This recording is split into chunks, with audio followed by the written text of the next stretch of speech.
ಬೀದರ್ನ ಆಸ್ಪತ್ರೆಯಲ್ಲಿ ಮೃತ ಮಹಿಳೆಯರ ಫೋಟೋಗಳನ್ನು ಅನುಮತಿ ಇಲ್ಲದೆ ಮೊಬೈಲ್ನಲ್ಲಿ ಸೆರೆ ಹಿಡಿತಾ ಇದ್ದ ಅಮಾನವೀಯ ಘಟನೆ ಬೆಳಕಿಗೆ ಬಂದಿದೆ. ಬೀದರ್ ಆಸ್ಪತ್ರೆಯ ಶವಾಗಾರದಲ್ಲಿ ಅಟೆಂಡರ್ ಆಗಿ ಕೆಲಸವನ್ನ ಮಾಡ್ತಾ ಇದ್ದ ಮುನೀರ್ ಅಹಮದ್ ಎಂಬಾತ ಪಿಎಂಇ ವೇಳೆ ಮೃತ ಮಹಿಳೆಯರ ಫೋಟೋಗಳನ್ನು ತನ್ನ ಮೊಬೈಲ್ನಲ್ಲಿ ತೆಗೆದು ಸಂಗ್ರಹಿಸಿಕೊಂಡಿದ್ದಾನೆ ಎಂಬ ಆರೋಪ ಕೇಳಿ ಬಂದಿದೆ.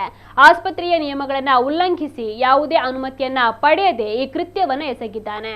ಸದ್ಯ ಆರೋಪಿ ಮುನೀರ್ ಅಹಮದ್ ವಿರುದ್ಧ ಪೊಲೀಸ್ ಠಾಣೆಯಲ್ಲಿ ಪ್ರಕರಣ ದಾಖಲಾಗಿದ್ದು ಪೊಲೀಸರು ತನಿಖೆಯನ್ನು ಮುಂದುವರಿಸಿದ್ದಾರೆ.